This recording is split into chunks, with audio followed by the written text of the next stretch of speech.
How's this for a thought?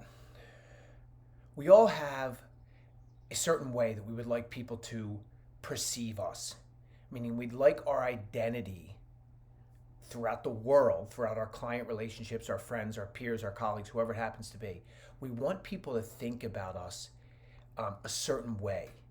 And a really interesting consideration as it relates to that thought is the word identity comes from the Latin word identum, which is translated into repeatedly. It means repeatedly. And so what the idea here is that we are what we repeatedly do. And so there's three considerations here, and they're brief, and they're all impactful, and they're little tiny steps that have these monster impacts.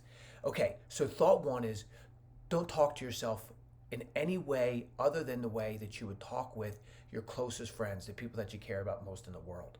In other words, a lot of times people talk to themselves very negatively. I hate the way this shirt looks on me. Geez, I hate this piece of jewelry. I hate the way my face looks. God, I wish I had different eyes. Imagine saying that stuff to people you really care about, meaning your friends and other people like that. You would never do that. Don't do it to yourself. First thing is change the way you talk. It's just a simple action. Right before you're about to say that negative thought, say, how can I say this in a different way? It doesn't have to be positive. It can be neutral. Like, I don't like the way my face looks. What can I do to make my face look better? That's the type of question we want you to consider. That's the type of thing we want you to start talking to yourself about. Second thing is, from this repeatedly perspective, the actions we take. So many people say, I'd like to be fitter, or I'd like to eat more, I'd like to eat healthier. Those things tend to seem like these big mountains or hurdles that you have to overcome. They're not.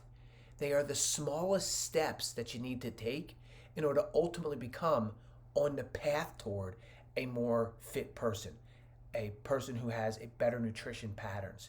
And so what that means is I don't have to go out and run a mile or run 3 miles or run 5 miles to get fit. I just need to get outside and walk 5 to 10 minutes every day. And I mean that literally, because then you can consistently say to yourself, I am on my path toward becoming a more fit person. What we repeatedly do is our identity. And then a third thought is, and this is a big one, our conscious brain is a bottleneck. Our conscious brain is a bottleneck in our mind. Meaning what we think about before we do something tends to slow down the action. And so what we're saying is if what we repeatedly do is ultimately going to be our identity, take these little steps of talking to yourself the right way, one.